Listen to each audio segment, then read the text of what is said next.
వచనాన్ని 10 సార్లు చదివి జాగ్రత్తగా చేయలేదనుకోండి, రెస్పెక్ట్ చేసినట్టేనా?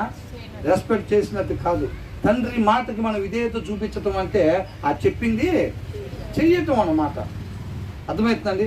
ఆ విని ఎవరైతే చేయకుండా ఉంటారో రేపు ఖచ్చితంగా దానికి వాళ్ళు లెక్క అప్పచెప్పాల్సిందే, దాని పరిణామం అనుభవించాల్సిందే.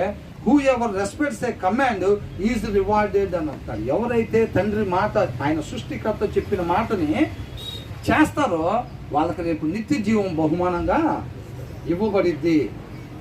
ఎవరైతే ఆయన చెప్పింది చేస్తారో, ఆయన చెప్పింది చేయటం అంటే ఆయన చెప్పేది ఏంటి? ఆయన చెప్పేది ఏంటి? వాక్యం. ఏంటి?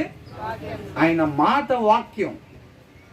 ఆయన మాట వాక్యం. ఆయన నోట నుంచి వచ్చే ప్రతి మాట వాక్యం. అవునా? సృష్టికర్త ఆదేశానుసారంగా మాత్రమే మనం ఉండాలి. ఆయన లెఫ్ట్ అన్నప్పుడు మనం రైట్ తిరిగామంటే మనం హ్యాంగ్ అయ్యామని అర్థం. సొంత నిర్ణయాలు, నాశనం మొదలైందని అర్థం.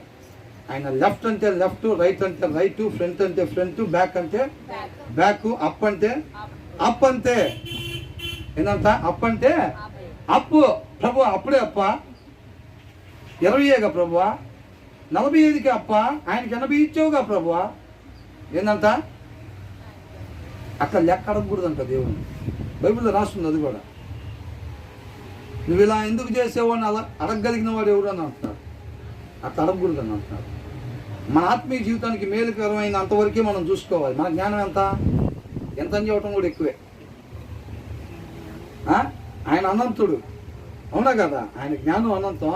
మనం ఎంత అని చెప్పినా కానీ ఎక్కువ చెప్పినట్టే, అవునా కదా? మరి వాళ్ళకి 80 ఇచ్చావు, వీళ్ళకి 120 ఇచ్చావు, వీళ్ళకి 140 ఇచ్చావు అని మనం చెప్పడానికి వీల్లేదు. ప్రభా